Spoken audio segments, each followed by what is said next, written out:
Hi,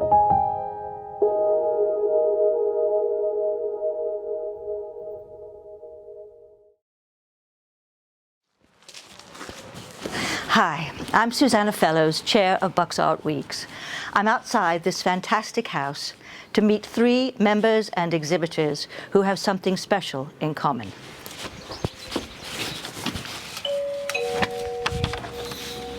Hi! Thank you.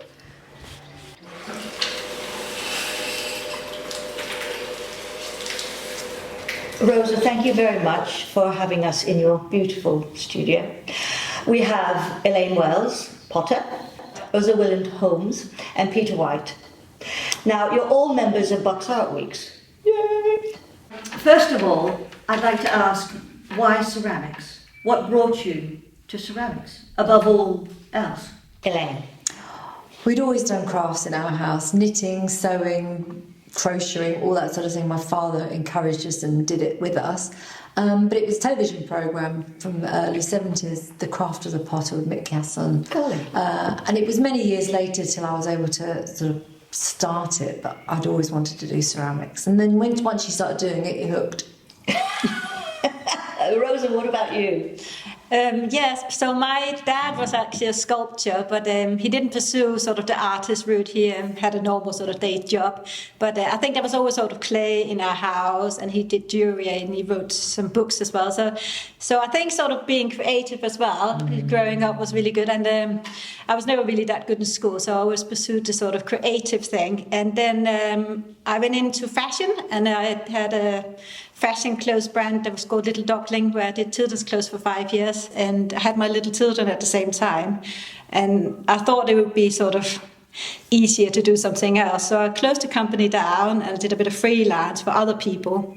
So then we decided to move to the countryside, and I bought my potter wheel and a kiln straight away. And how long ago was that? That's about 6 years ago now. Right. But I think the main thing was that I did a free class with Westminster Ed Education with Anne Silverton for three classes it was, and I just loved it. I loved the organic thing of it. I loved that it can be perfect or imperfect. It can be anything you want, and you can fix anything. And if you can't fix it, you can redo it. You know, it's just so nice. It's not right and wrong. It's just art, isn't it? Yes. So yes. Peter, what about you? Oh right, so it's a total anomaly. I come from a family of engineers, midwives and nurses, and they thought that's probably the way I'd go. But I'd always been passionate about it. I was always drawing, I was always making, and I sort of got a little bit of an introduction to clay at school. So I sort of had that little inkling.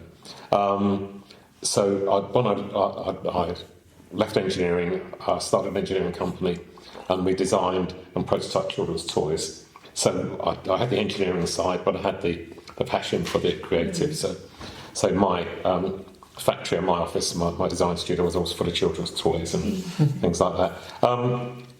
So then I had the opportunity to sell the company and move on. I didn't know what to do, so I decided to go back to university. Right. And I chose to go and do ceramics. Well, it was 3D design, but ceramics was a big part of it. Yes. And then, recently I decided to retire. And build a studio at home, a little tiny studio on my driveway. So, did you apply for the Great Pottery Throw Down? How do you get involved? Yes, I saw an advert for it. An advert. And I don't know why I did it. I don't know why I applied. I didn't tell anybody that I'd applied. I went through all the process, all the interviews, everything, and didn't tell my family, nobody.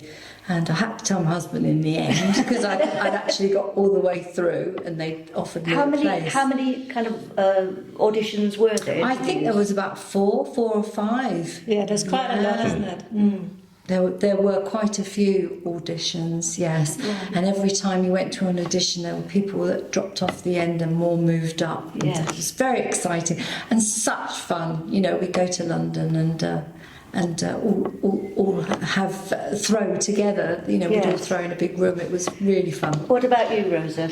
I watched the first programme and I absolutely loved it. And then I actually I applied for the one where Elaine was in, but to be honest, it was really good I didn't go any further because I think I could just about throw a cup at that stage. It wouldn't have been that good. So I went through the first 2 auditions with that, and I met some of the other ones when I was at the audition. So I went back, and then when your program was on, every week they will have sort of a competition of what to do, and I would do it at home.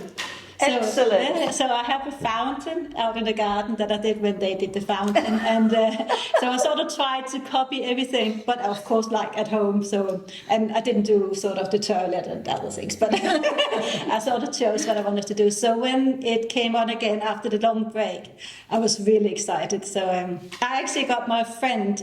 I'm really bad at writing and spelling for that matter, but I got my friend Shelley to come around and said, I just need to fill this form in. And it's not just a form, is it? It's like...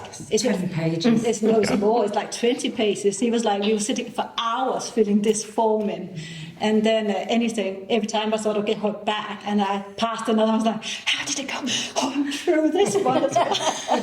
How exciting. Peter, what about you? Well, it's well, I keep saying we because my wife is she's keen on it. So that's nice. So in 2019, I first applied.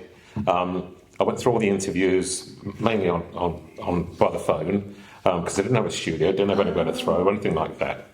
But I knew the process, and I had to go for an interview. And then they said on this interview, "Are you available in this period of time?" It was one of our bucket list. Route 66 trips. So we said, no, we're away for 5 weeks. So then the following year, I said to my wife, Jill, I said, look, I'm going to retire. I want to be creative. I want to go to a studio. So she said, oh, come on, apply for it. Let's do it. So I said, this is absolutely bonkers. I can't compete. I can't throw. And you became a finalist. Tell me. And of course, then, like Elaine and Rosa, I went through all the interviews. Except we had to do skill tests. Did you have to do skill tests? Yeah, we went through and build. And I did mine in my garage. And we had an extension lead. We borrowed a potter's wheel. Darryl was doing this, and I said to everybody, this is it, game over. And then next thing you know, everyone said, hey, are you available? Oh, I said, fantastic. What for? And I went, for the show, we'd like to go on the show. I said, well, I don't like being in front of cameras at all, and now I'm on a show, So, and then I thought, well, with my skills, I'll probably be out first week, so it doesn't matter anyway. But then, of course, I wasn't, which is fantastic. Can you tell me what you brought away with you when you, having done the experience? Was there any technique that you particularly carried forward, or something you observed that you brought into your work, which now carries on from this point? For me, it was the donuts. I'd never thrown a donut. I mean, we had to watch Keith throw a donut, and then we had to throw a certain number of donuts in a certain time. And I loved that. And then when I went to Clay College, of course, then I made loads of pots out of these donuts. It was the most fascinating thing ever. That was terrible, throwing donuts. What about you, Rosa? So I think because as a potter you're normally on your own, and I sort of thought my work was quite marvellous as it was, but but then I went on this show and I realised it was really bad. And I remember the first day we got in there, I normally have my bats with some holes in and I just put them on. And they were saying, oh no, you have to sort of, I know you would have called the corby, you put this clay on and then you put your bat on there, and I'd never done that. So when we were standing outside 2 minutes before we walked in, one of them told me how to do it. So I did that. So that I learned how to do that. And I think another thing I learned was the constant reminding about turning, because I don't really like turning at all. No, me neither. But Keith constantly looking at the bottoms of the pots. We want to look at the bottom of the pot anyway. So now I am turning and looking at the pot from any angle. So I learned perfectionism sort of. A little bit sort of. I like my pots to be a bit organic, so they're not that perfect. Keith will probably not approve of them, but I think they are organic and feminine and themselves. And here we are drinking tea out of your... Yes. These are the test ones, the ones that was done before the show. Right. Fantastic. So it's lovely. Isn't it? Peter, what about you? What did you? I mean, yours is for us, so recent. What have you kind of maintained, kept in you artistically that you now feed into your work? Do you know what? It's a strange thing, isn't it? It's like you know, I'm a reasonably confident person, but not necessarily. I don't like anything I make, anything I paint, anything I do. So anything I make, you know, I make from like industrial lights or children's toys or whatever. I've always given away or passed on. And I think that for the show, you know, I respected at the time that I was probably the least able out of everybody, but I was quite creative. And I think that's sort of what got me through. But I suppose just having the confidence to have a go. Yes. I suppose my biggest nightmare was making a 16-piece tea service for this doll's house, and then Keith saying, "Oh, that's too small," and I went, "Really?" You know, and then she warned, going, "Really? You didn't give a size?" And he went, "That's too small." And I thought, do you know what? They're not too small. They are balanced for that. And I thought, you know, if you want to start getting technical, you know, and I thought, do you know what? It's just being the whole thing made me come alive. Fantastic. Made me have a go. You know, I learnt to throw. Yeah. I learnt to take the opposite to Rosa. My stuff is quite masculine, and I always try and avoid it because I love this amorphic thing. I love, you know, everything everybody does. But when I'm looking at my work there, it's all shoulders and strong and dark and heavy. But I kind of like it as well.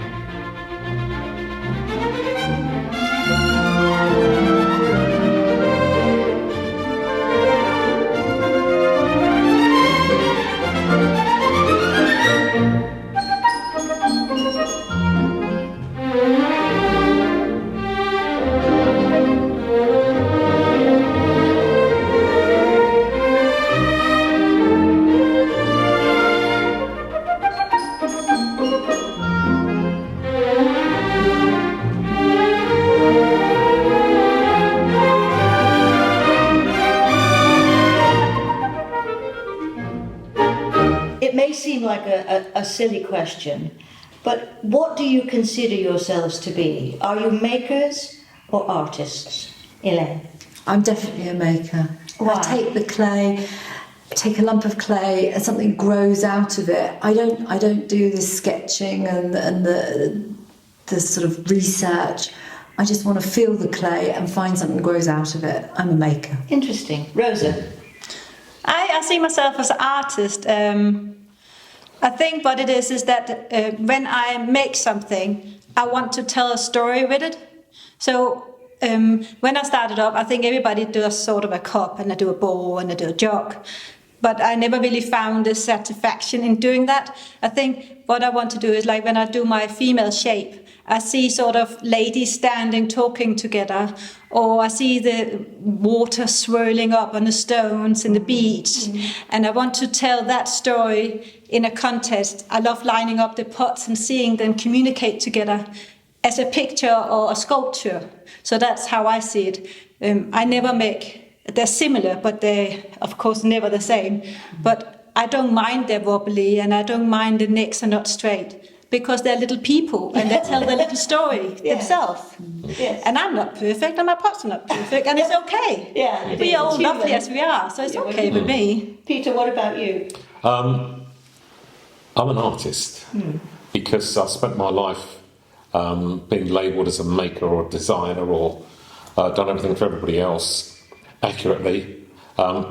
Even with commissions, I always, you know, when people say, "Well, we want to make this," I always say, "But it will have my interpretation of it." When I get that piece of clay, whether I'm slab rolling or hand building or I'm throwing, I always start off with a plan, a very, very clear plan.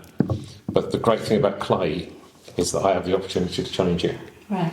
And I don't always get it right, but I love the feel. I love, you know, I make violins in clay. They're not violins, they're pieces of sculpture. And I love making them because the shape is it's a form of ornament, and it has that delicacy.